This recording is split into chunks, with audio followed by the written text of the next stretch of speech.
When I was a kid, I used to think that pork chops and karate chops were the same thing.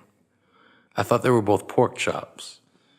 And because my grandmother thought it was cute, and because they were my favorite, she let me keep doing it.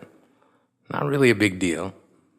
One day, before I realized fat kids are not designed to climb trees, I fell out of a tree and bruised the right side of my body. I didn't want to tell my grandmother about it because I was scared I'd get in trouble for playing somewhere I shouldn't have been. A few days later, the gym teacher noticed the bruise and I got sent to the principal's office. From there, I was sent to another small room with a really nice lady who asked me all kinds of questions about my life at home.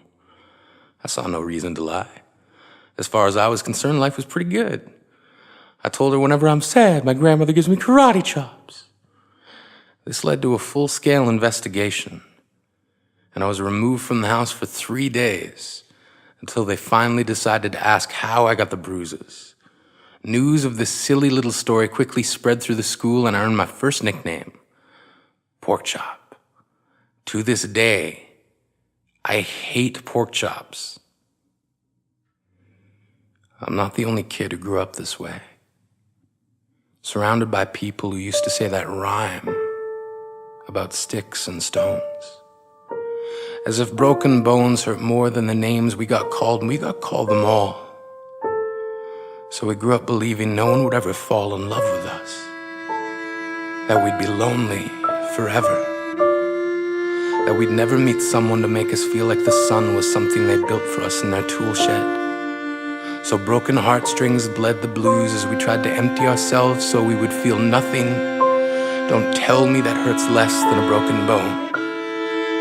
That an ingrown life is something surgeons can cut away, that there's no way for it to metastasize, it does. She was 8 years old. Our first day of grade 3 when she got called ugly. We both got moved to the back of class so we would stop getting bombarded by spitballs. But the school halls were a battleground where we found ourselves outnumbered day after wretched day. We used to stay inside for recess because outside was worse. Outside we'd have to rehearse running away or learn to stay still like statues, giving no clues that we were there in grade 5. They taped a sign to the front of her desk that read, "Beware of dog." To this day, despite a loving husband, she doesn't think she's beautiful because of a birthmark that takes up a little less than half her face. Kids used to say she looks like a wrong answer that someone tried to erase but couldn't quite get the job done. And they'll never understand that she's raising 2 kids whose definition of beauty begins with the word mom. Because they see her heart before they see her skin. Because she's only ever always been amazing. He was a broken branch grafted onto a different family tree. Adopted. Not because his parents opted for a different destiny. He was 3 when it became a mixed drink of 1 part left alone and 2 parts tragedy. Started therapy in 8th grade, had a personality made up of tests and pills, lived like the uphills were mountains and the downhills were cliffs, 4/5 suicidal, a tidal wave of antidepressants, and an adolescence being called pauper. 1 part because of the pills, 99 parts because of the cruelty. He tried to kill himself in grade 10 when a kid who could still go home to mom and dad had the audacity to tell him, "Get over it." As if depression is something that can be remedied by any of the contents found in a first aid kit. To this day, he is a stick of TNT lit from both ends.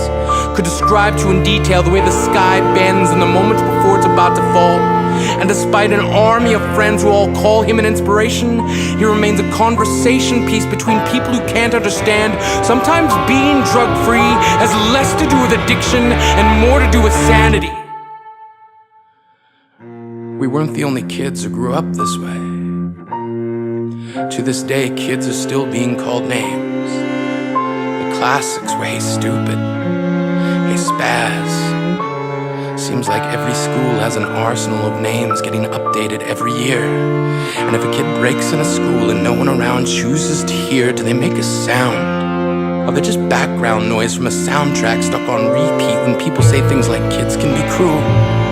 Every school was a big top circus tent, and the pecking order went from acrobats to lion tamers, from clowns to carnies.